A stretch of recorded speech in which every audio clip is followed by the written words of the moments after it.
Today I'm going to talk about foods and drinks that actually increase blood flow to your legs.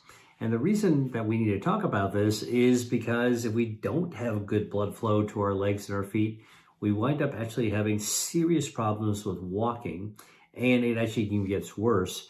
If we don't have enough good blood flow to our feet, actually our skin will actually open up and we'll actually have wounds that can actually not heal, become infected, get gangrenous, and it can lead to amputation. So I'm a medical doctor. I can tell you that I work in this space, vascular space of blood flow. And one of the things that we really focus on is making sure that all of our organs and all of our tissues, including the bones and muscles and skin of our legs, actually have good blood flow. Okay, so think about what causes poor blood flow into your legs. Well, if you have narrowing of the arteries, atherosclerosis due to high blood cholesterol, high lipids, if you actually have hypertension, high blood pressure, hardening of the arteries that comes from smoking and vaping, old and damaged blood vessels from conditions like diabetes, all of these things can actually compromise blood flow to your leg. Now, think about it this way. Your heart is the source of pumping blood for the rest of your body, including your legs and your feet. If you want blood flow down to your big toe, your heart's got to be working really well to pump that blood. So cardiovascular health, having good heart health, is the beginning of actually having good circulation to your legs and, frankly, anywhere else in your body. Things that actually help protect the your heart. Cardiovascular health is number one if you want to actually have good blood flow. If you have problems with your heart, baggy heart, heart failure, cardiomyopathy, you're not going to actually have good blood flow to your legs and feet. And that actually has really, really bad consequences. So number one, having good heart leads to good blood flow. Having healthy blood vessels is really important. And also having really good nerves to your feet are also important as well. A lot of people don't realize this, but if you think about it, the nerves on the bottom of our feet are absolutely critical for health. What do I mean? Well, if you've ever walked on a beach and had your sand, the feeling of your toes in the sand, that feels nice, right? It reminds us of our childhood, it reminds us of our summer vacation. Well, there are people who don't have sensation on their feet. People who have diabetes, for example, it's a condition called neuropathy. They can't feel the sensations of their feet. So look, sand is a nice sensation, but if they step on a shard of glass or a nail, whether it's rusty or not, it can actually cut the skin, and now they don't actually have sensation. They won't feel that ouch. They won't pull back, and that cut will actually be there. They won't even know it's there because it doesn't hurt. There's no pain, and because it's on your feet and your feet are walking on the ground in shoes, it's very easy to get infected. And that infection can set into motion a chain reaction that you don't want to have, all right? And if you have diabetes and you actually have lower immune system, that infection can actually crawl up into your skin and in tissues and break it all down. That's called diabetic neuropathy, where you can't feel, and leads to diabetic foot ulcers, which is actually where you actually have a hole in your foot. Now, my work in angiogenesis, angio, blood vessels, genesis, how your body grows, blood vessels, is all about healing. And not only have I been involved with the biotech side of actually helping to grow new blood vessels, improve circulation, but my work in food is medicine, actually taking a look at what are some of the foods that we can eat to actually help support good circulation as well. So I want to talk about a condition called peripheral arterial disease, because this is actually a condition that really exemplifies. It shows you just how bad it can be if you don't have good blood flow. So peripheral arterial disease, or PAD, is really narrowing of the blood vessels into your legs and narrowing and hardening of the blood vessels to your legs, where you're actually not getting enough blood flow. Now, how do you know you're not getting enough blood flow? Well, listen, our legs are full of muscles, and when we're walking, we're contracting our muscles. Look, if you're walking to the parking lot from the grocery store, you need those muscles working. And if there's not enough blood flow to those muscles, you're going to be able to get to a certain point and then the muscles are going to cramp up. They just don't have what it takes to actually keep working and moving. The lactic acid will build up, and then you'll have to stop for a while, rest, let the work stop, and whatever blood flow you can get begin again until you're clearing that lactic acid and the blood flow is actually getting enough oxygen. Then you can walk again for a little bit. When I went to medical school, we used to, talk about this idea of the person with bad circulation being able to walk in a shopping mall. Now, I know most shopping malls don't exist anymore, but it was sort of walking 100 feet from one store to the other store, then having to sit on a bench to rest before they can get up and go again. So when you have intermittently leg pain because you don't have good blood flow, that's called intermittent claudication. And that's when basically you're narrowing your blood vessels down in your legs. Now, if you actually have blockage of those blood vessels where even at rest, you're not getting more than a trickle of blood, then that can actually go into a crisis situation. It's kind of like a heart attack of your leg. You know how a heart attack is where you have a blockage of a blood vessel and you're suddenly having a crisis in your heart. Not enough oxygen being delivered through the blood vessels in your heart to your heart tissue. What happens? You get a heart attack. Heart tissue dies, you might die. Well, in the leg, when you actually have a heart attack of the leg, you wind up actually having critical limb ischemia. Limb is leg. Ischemia means it's a situation where you just cut off the blood flow, all right? You strangulate the muscles, and now it hurts all the time. And when you have critical limb ischemia, you're not getting enough oxygen, and just like in diabetes, you can actually have skin breakdown.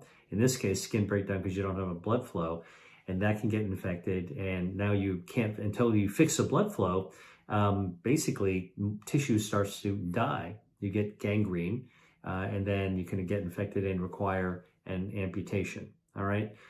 So I want to set the stage. This is why I'm talking about this topic. I'm a vascular doctor. I study blood vessels. I know a lot about what it takes actually to improve blood vessels. You could have surgery and bypass. You can have stents to open up the blockages. But one of the things that you can actually do is to have lifestyle changes that can make a big difference. You don't want to be going to the surgeon all the time. And actually, the surgeons don't want to have to operate until you actually need to have surgery for bypass or a stent, for example. So what are some of the things you can do from a lifestyle perspective that I can share with you that be helpful? Let's first, in this particular case, talk about the things you can cut down or cut out. All right. Now, I'm somebody who's really positive. I like to say what you should add, and I'm going to tell you the foods that you can add to help improve and support your circulation to your legs and feet.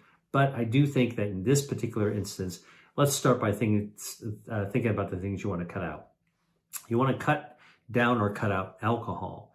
Alcohol is a toxin. Alcohol is hard on the blood vessels. Alcohol stuns your stem cells that are needed to be able to rebuild blood vessels. And so when you drink a lot, you actually make it harder for your legs to maintain their circulation, particularly if blockages. That alcohol just kind of rips the rug away and makes it much more difficult to actually repair and maintain that circulation, number one. Number two, you don't want to eat too much salt. And we tend to eat too much salt in society. If you go to a restaurant and see how into an open kitchen, you see how the chef throws salt into the food. Salt tastes great, but guess what? Salt is really, really hard on our blood vessels. If you want an analogy, it's kind of corrosive to our blood vessels. You know, salt on the road, how tough it is on a road surface. And so after a tough winter with a lot of salt on a road, you get potholes. Well, that's basically what happens when you have too much salt in your bloodstream. You wind up accumulating a lot of fluid, you get hypertension, and then the lining of the blood vessel gets damaged by the high salt environment. When the lining gets damaged, the lining starts to be more sticky, and when cells stick to the lining and lipids, fat, cholesterol sticks to the kind of like corroded surface of the blood vessel, guess what? Blood vessel narrows. When blood vessels narrow, you get less circulation. So don't eat too much salt. Cut down or cut out salt. Get the low sodium version.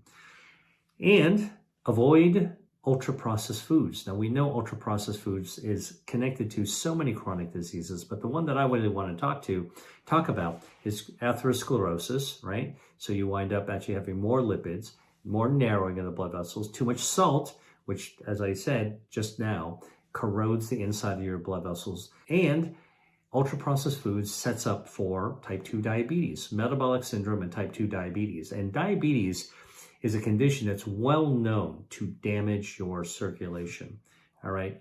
And the damage from type 2 diabetes, for example, when it happens in the eye, you wind up actually having diabetic retinopathy. Blood vessel damage due to diabetes in the eye leads to blindness. Blood vessel damage due to diabetes in your legs lead to poor circulation and can lead to wounds that are opening up, because in diabetes, you wind up having neuropathy, and then you having a vasculopathy, meaning not only can't you feel the sand in your feet or the nail or the thumbtack, you also can't grow the blood vessels that are necessary, and you don't have enough blood flow. So everything, all the tissue starts to die, and your immune system can't clean up the infection, and then you wind up actually getting gangrene. So these are like serious life and death reasons. And I know, look, we're talking about, this is my YouTube channel is really about health and wellness, but because I'm a doctor, I can talk about these like serious conditions, and many people suffer from peripheral arterial disease, all right, or diabetes and peripheral arterial disease that can actually affect circulation to your legs. So this is a more serious video. I'm talking about this. Now, another thing to cut down or cut out, you should stop smoking, stop vaping, because the nicotine actually damages your blood vessels, makes it harder, and it increases atherosclerosis. And vaping actually is even worse, all right? So smoking cigarettes, cigars, pipes, vaping, no, don't do it. Actually, it's bad for your leg circulation. And if you're somebody who is, let's say, in their middle age or older, and you already have bad circulation, you smoke and you vape, you're making everything an order of magnitude worse. Now, the other thing you want to do is you want to check your blood lipids, because you want to keep your blood cholesterol under control. Cholesterol, blood lipids, are what sticks to the side and narrows up your blood vessels. So if you want good leg circulation, you need to get your blood lipids under control. Blood lipids are measured by your doctor when you get a checkup, an annual checkup. You should get your blood lipid panel checked. And the classic thing to do is actually to give you statins if you have high blood lipids. They may actually be warranted, all right? But you need to actually watch your diet, cut down on saturated fat, and also exercise. And there are diet and lifestyle ways to actually improve your blood lipids. Now, your gut health is also responsible. Your gut bacteria health, your microbiome is responsible for lowering your blood lipids as well. So if you want to stay off of statins, the one thing you want to do is actually improve your gut health. Even if you're on a statin, you should still improve your gut health, because your gut bacteria will help your body make it easier to lower your blood lipids and actually improve your circulation. Research I've done has shown that good, healthy gut bacteria can actually help heal your blood vessels and heal wounds as well, improve circulation. We found that one bacteria called Lactobacillus reuteri, which is part of a healthy gut bacteria, we did lab research and showed that if you actually give experimental animals Lactobacillus reuteri, you can actually speed up wound healing, improve circulation, decrease inflammation. These are all really important things if you have compromised blood flow in your legs. So I'll tell you, you can actually get Lactobacillus reuteri in different foods as well as sourdough bread, Parmigiano Reggiano cheese, although you don't want to have too much cheese. It's very salty, which is not good for leg circulation, and it's got a lot of saturated fat, which is also not good. The sourdough bread, that's a good source, not too much, all right? And you can actually get a dietary supplement for Lactobacillus reuteri as well. What else can you actually do to actually improve gut health? Well, I'm going to tell you some of the foods that actually can improve your gut health and also improve your circulation. So let's talk about 5 of them. Food number 1, beans. Now, my good friend Dan Buettner, who is the pioneer of the blue zones, has told me that all of the healthy cultures in the blue zones, their common denominator of health are eating beans and legumes. Beans are a good source of dietary fiber. They've got healthy fats in them. And it turns out that beans improve your metabolism by burning down harmful body fat. that lowers inflammation. And by shrinking harmful fat, burning down harmful fat, we're actually unloading our circulation as well. When you've got a lot of fat, your blood's got to pump out against basically a wall of fat, blood through a wall of fat. So decreasing excess body fat, visceral fat, is actually a good thing. Decreasing inflammation is good for your blood vessels, less damage to the lining of the blood vessels, and better metabolism steers you away from type 2 diabetes, and diabetes sets up for circulatory problems, so I said. So eat beans. All kinds of beans are good. I love navy beans, but black beans, kidney beans, and also other legumes like lentils and chickpeas are also really good. They're good for good general health. They activate your body's health defenses. They activate your metabolism, but they're also good to help support all the things that you need for better leg circulation and to avoid the problems that can actually cause severe peripheral arterial disease that progresses to intermittent claudication. That's pain every now and then when you're walking, and then pain all the time because you've got critical limb ischemia. So beans. Number 2, carrots. Carrots contain carotenoids, okay? And studies in the Netherlands are showing foods eating carotenoids like carrots can lower excess body fat, burn away the extra visceral fat, which lowers inflammation, and that can actually unburden your circulation, making blood flow a little bit better. Now, carrots are also a good source of dietary fiber. Feeding your gut bacteria this fiber allows them to lower and streamline your metabolism of your lipids, which then makes it less likely you'll have a blockage. You see how this works? Good gut health, dietary fiber, better lipid management. Also, lowering inflammation is absolutely critical. And that's what researchers in the Netherlands found, is that eating foods with carotenoids like carrots lowers inflammatory markers in the bloodstream.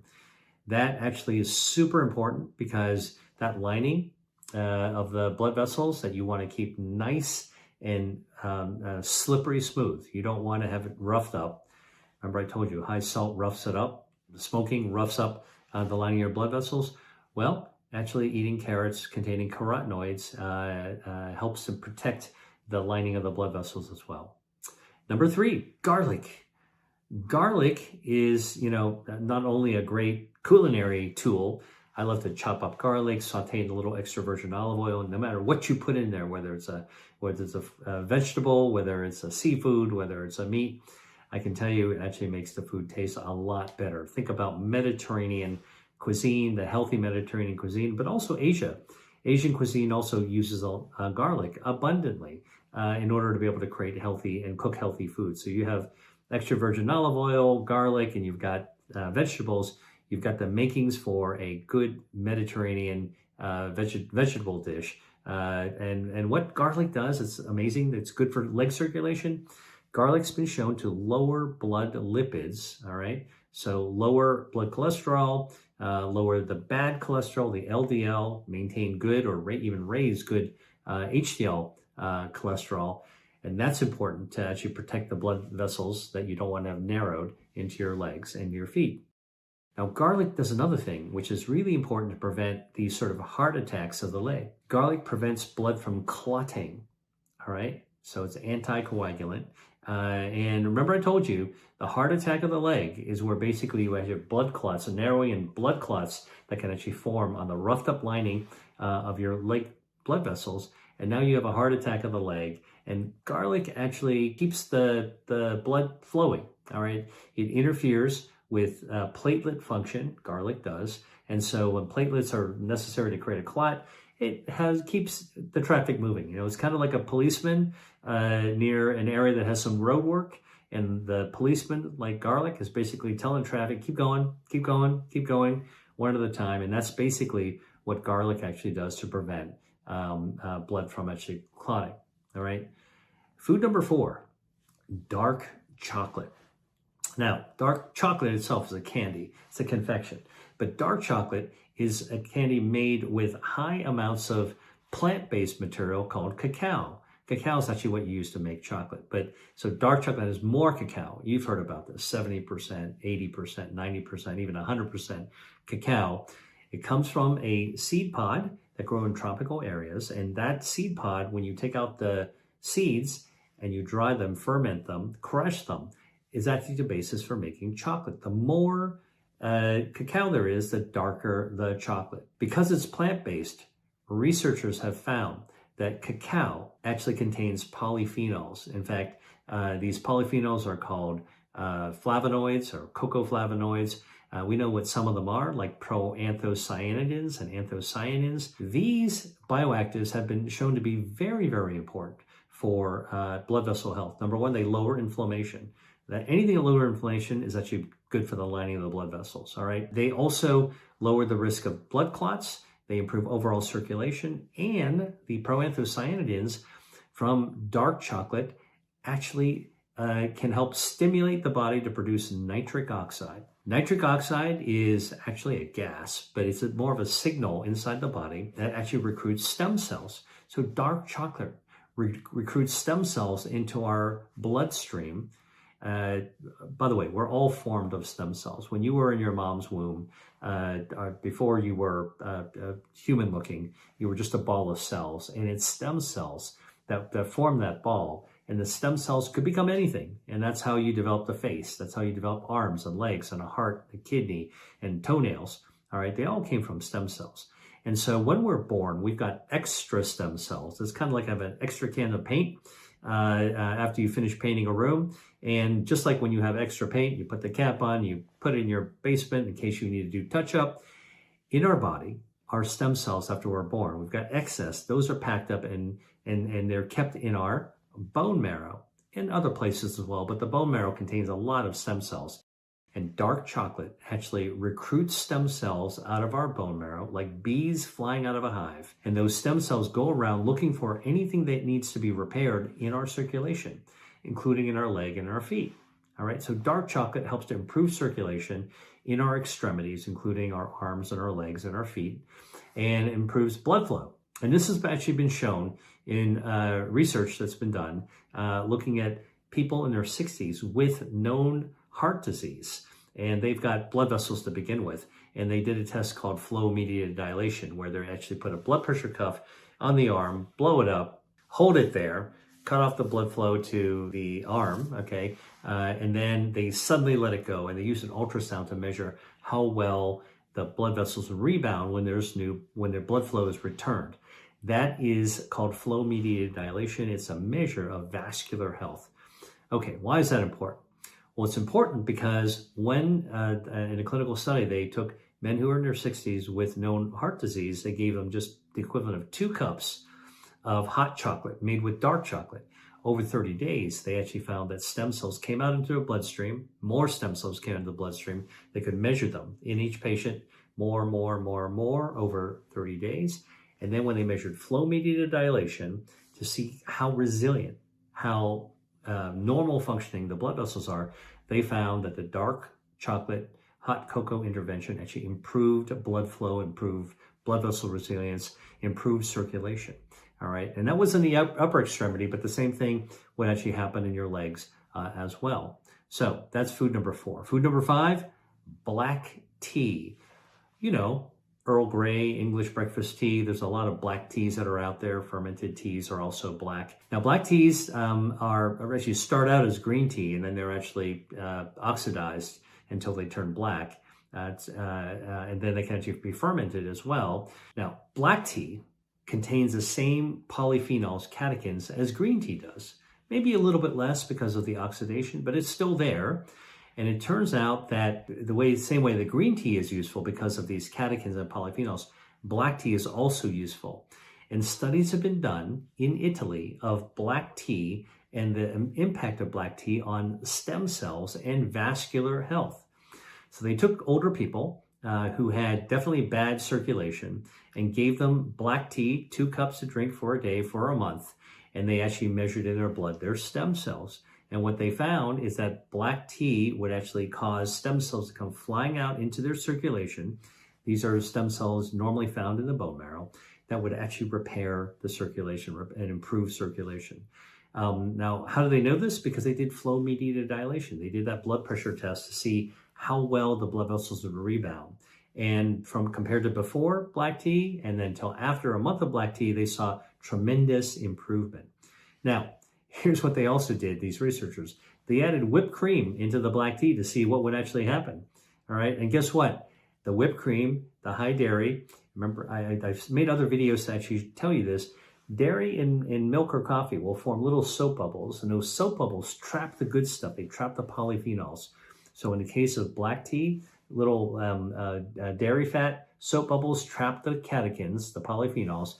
So when you drink the black tea, those soap bubbles roll down your gut, and you're not absorbing as much of the polyphenols. All right, you absorb some, but not as much. And that's exactly what they found when they had black tea and they added whipped cream to it. Probably tasted pretty good, honestly.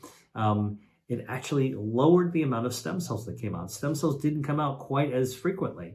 All right, and so that shows you you're not getting as many polyphenols, and that's one of the reasons why you don't want to use dairy milk in tea or coffee. Same thing will happen with coffee.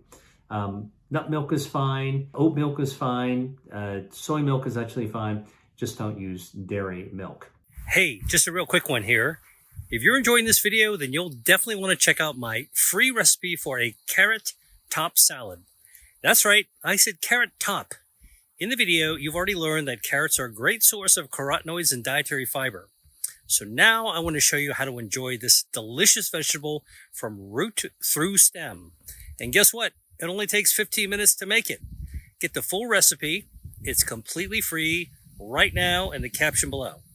Now, back to the video. All right. Now, there are some other foods that can actually help support your stem cells, which are required for improving your blood vessels as well.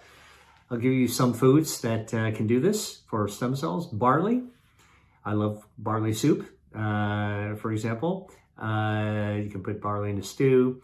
Barley contains a bioactive called beta-D-glucan. Now, this is a soluble fiber. It's a bioactive. And the fiber improves the gut microbiome. The gut microbiome lowers inflammation. The gut microbiome also improves blood lipids, so it lowers the risk of having blockages in the circulation. And the beta-D-glucan actually directly helps to grow new blood vessels as well. It causes angiogenesis, which is what I study, so that's why I know about this. Okay, so barley is one of the foods that can do this. Another food that actually has beta-glucan are mushrooms. Now, I love mushrooms. Not everybody loves mushrooms, but I love mushrooms, and I know a lot of other people who love mushrooms. The lowly white button mushroom filled with beta-glucan. All right, but then there's other mushrooms that also have it as well. Chanterelle, shiitake, enoki mushrooms, portobello mushrooms, porcini mushrooms, you name it, oyster mushrooms. Mushrooms have beta-D-glucan. And by the way, where is the beta-D-glucan found? It's in the cap of the mushroom, which is the part that we normally cook with, right?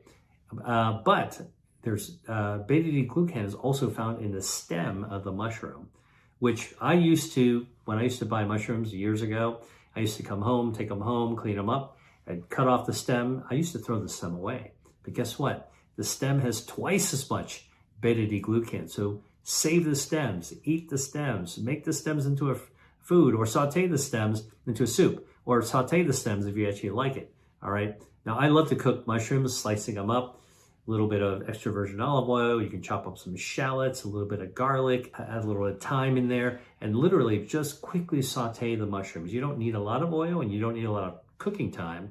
And just within literally a minute or so, you'll actually have perfectly cooked mushrooms. If you slice them thin, they cook a little bit faster. And that's really one of the lovely things that you can actually do with different kinds of mushrooms.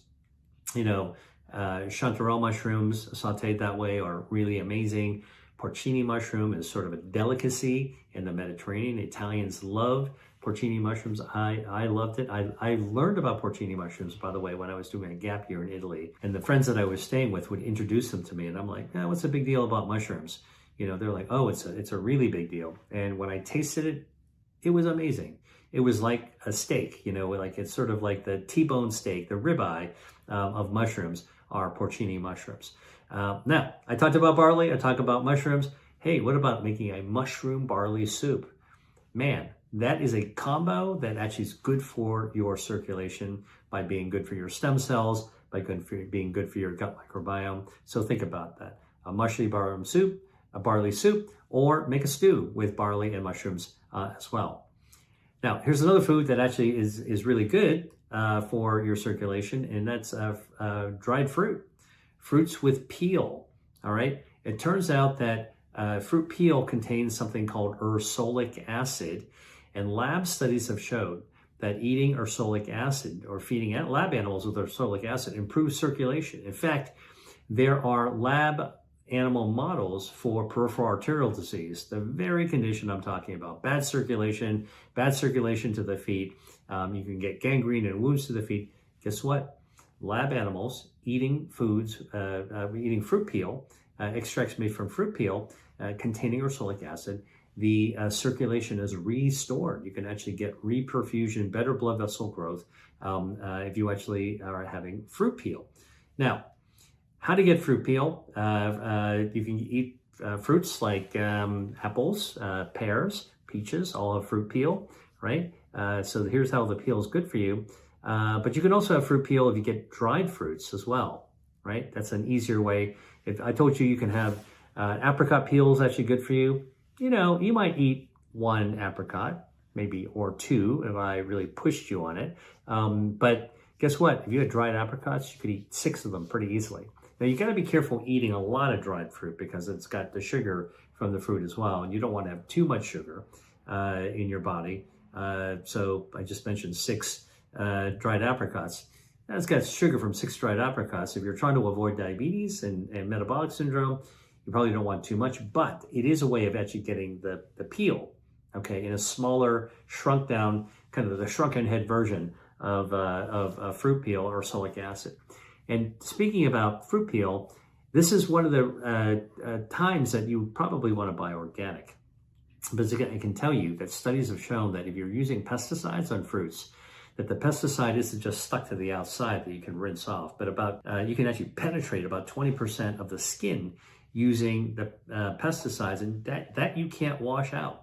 And yet you want to eat that fruit peel. So this is an example of where organic probably pays off if you want to get the benefits of the ursolic acid from the fruit peel, okay?